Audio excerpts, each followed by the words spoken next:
Okay, we're gonna talk about this. Hello, everyone. TVR, Xorro, late for dinner. Welcome back to the second episode of TVR Asks. About a month ago, I asked y'all the question this time around. In your opinion, what is the best Monstercat artist album? These are the best responses. Here we go. IPG says Space Cadet is hands down the front runner for me. By far the most complete journey of an album with genre diversity and not a dull moment to be had. Even the slower, shorter tracks really bring out the atmosphere and vibe Nigel Good was aiming for. Man just showed up, dropped a top tier album, and vanished off the label without a trace. You know, this is such an interesting album to talk about because personally I never loved it, and coming from my favorite year of Monstercat, 2015, that's saying quite a lot. And although I did enjoy a good handful of tracks on the album, I personally cannot say I love the album, and I don't see myself coming back to it really much at all. With that said, though, it is a very pleasant listening experience, and I do recommend it for those who haven't heard it yet. It is a bit of an older Monstercat album, so I doubt a lot of the newer fans have gotten a chance to experience it yet. It is definitely an album worth checking out, especially if you like this more like silk type of Monstercat material.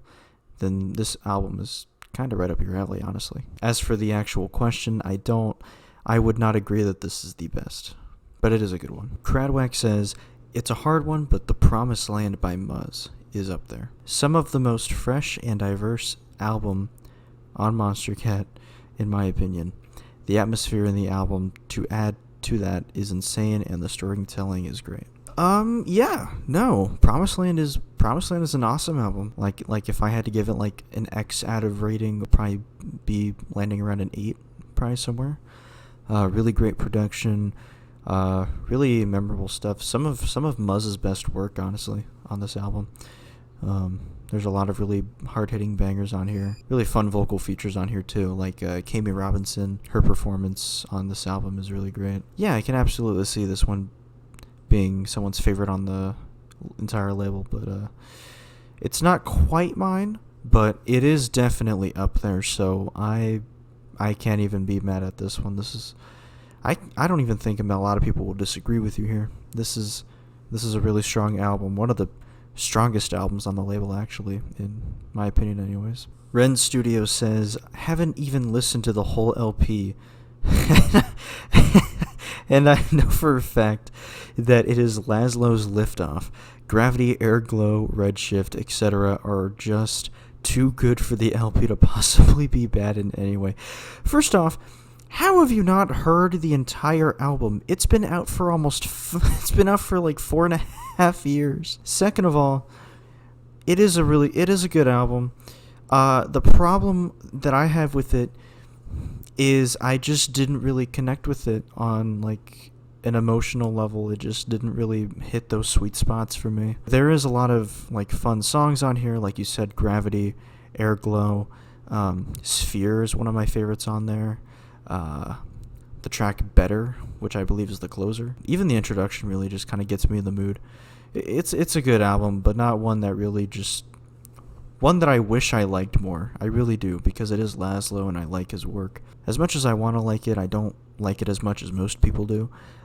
So I wouldn't personally agree. I don't agree that this is the best one on the label. Also, something I constantly think about when it comes to this album, could you imagine if this album turned out like bad, or if it was like negatively received?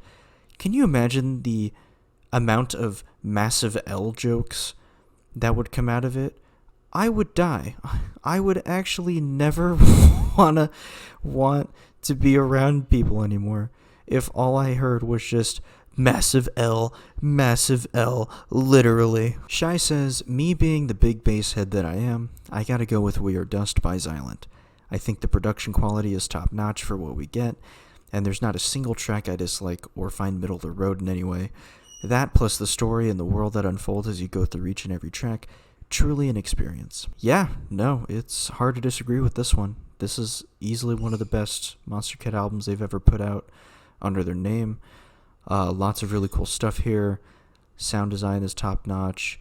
The Drops also. There's a lot of really memorable tracks on here. Only Now has always been one of my favorites on the album.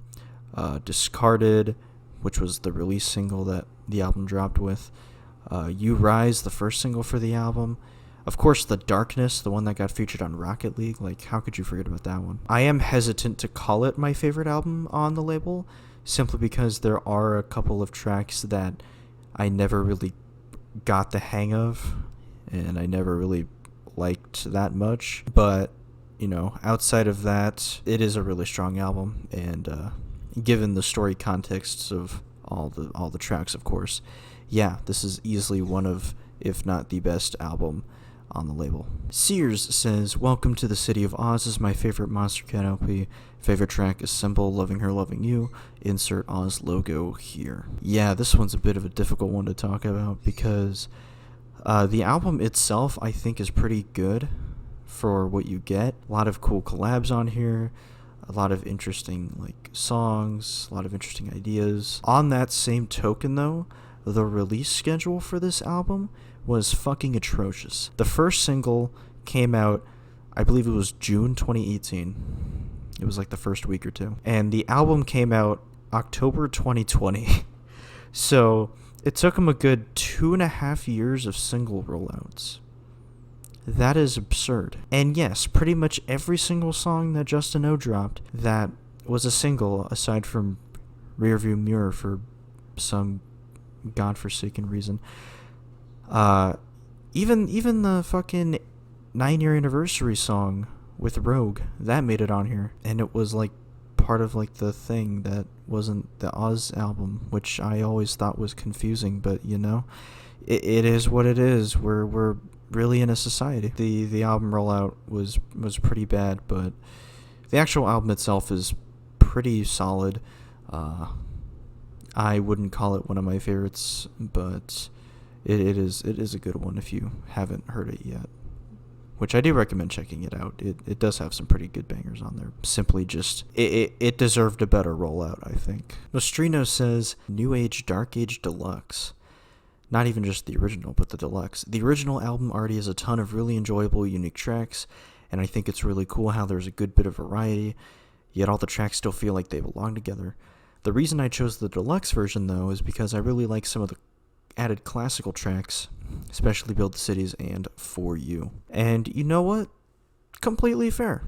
I think I enjoy the deluxe more than the original as well, because the original album is kind of iconic, especially in the older Monstercat sort of era. People recognize this for being one of the most innovative albums, I guess. There's a word that I'm trying to look for that perfectly describes it. It's just not coming to me. It'll probably come to me in a minute. But yeah, no, this is definitely an album that really inspired a lot of people to sort of... It was ahead of its time, I guess would be a good way to put it. I would even go as far as to say it inspired a lot of sort of the type of music you hear in the EDM scene today. With all of that said, though, I do not love this album. I do like it. I do like it a lot. There are some really good, really unique, really interesting songs on here that were honestly some of my favorites when this album was still being sort of pushed out, including the singles like Build the Cities, Skyline I really loved, Edge of the World, the release single, was pretty good. A lot of the deeper cuts on that album as well are really catchy and really weird, but also just they just get stuck in your head like a goddamn earworm. But some of the other tracks on there, I don't really connect with a good chunk of the album as much as I do the rest of it. And some of that goes for the classical stuff as well. Like the Skyline acoustic I really like. I really like the For You classical. I think that's really awesome. Really great album for its time. Really, really ahead of its time too, like I said earlier. But not my favorite on the label. Cool Guy Wannabe says, "Oh, Extinction Level Event. No, I raised him wrong. What did I do?" No. Yeah, no, Extinction Level Event is not even close. I mean, good for you if you enjoy it, obviously, but Yikes. I mean, I think you just need to watch the ranking I did on this album last year, and you'll know exactly how I sit on it. Yeah. Hex Knight says, honestly, either We Are Dust or With Opened Eyes. We Are Dust is pretty good storytelling and banging drops, while With Opened Eyes is just vibey throughout its entire runtime. Putting focus on With Opened Eyes here for a moment. Honestly, pretty underrated album. When I think Instinct, this is the sort of stuff that I want more of on Instinct. This more sort of like hip-hop influenced electronic music that comes from like a place of love and heart. Maybe a little bit of like history thrown in there together, and I think that's pretty much what this album aimed to be. And for the most part, I think it did a great job at sort of just like presenting that sort of like that love and attention to detail that sort of similar music, tries to provide, if that makes sense at all. Definitely one of my favorite albums of the past few years on Monstercat. With that said, though, not up there for me, not quite up there. It's a lot of the tracks aren't that memorable to me. I would say about half of the tracks I remember just off the bat like that. But yeah, no, good album regardless, honestly. My boy John, he comes in. I've never been into them that much, but I was blown away by Thrones of Blood.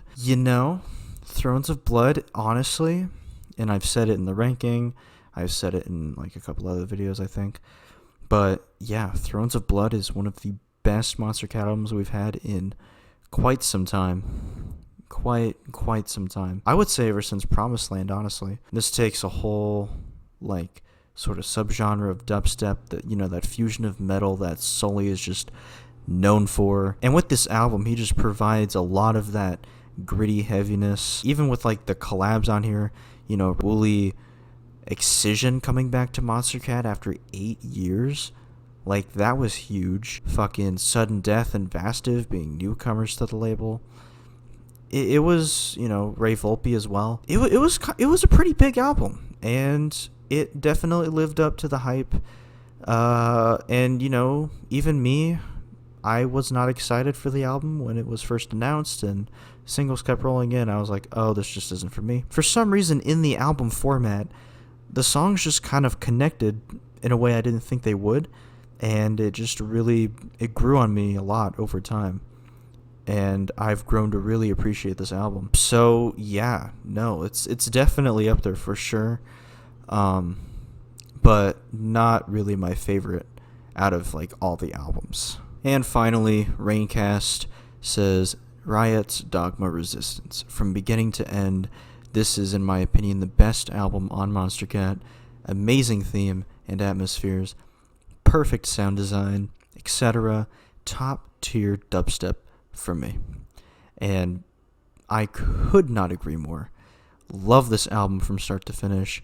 It's such a fucking bop every single fucking time I turn the goddamn thing on. There are so many things I fucking love about this album, and I think Riot pulled everything off in such a clean way.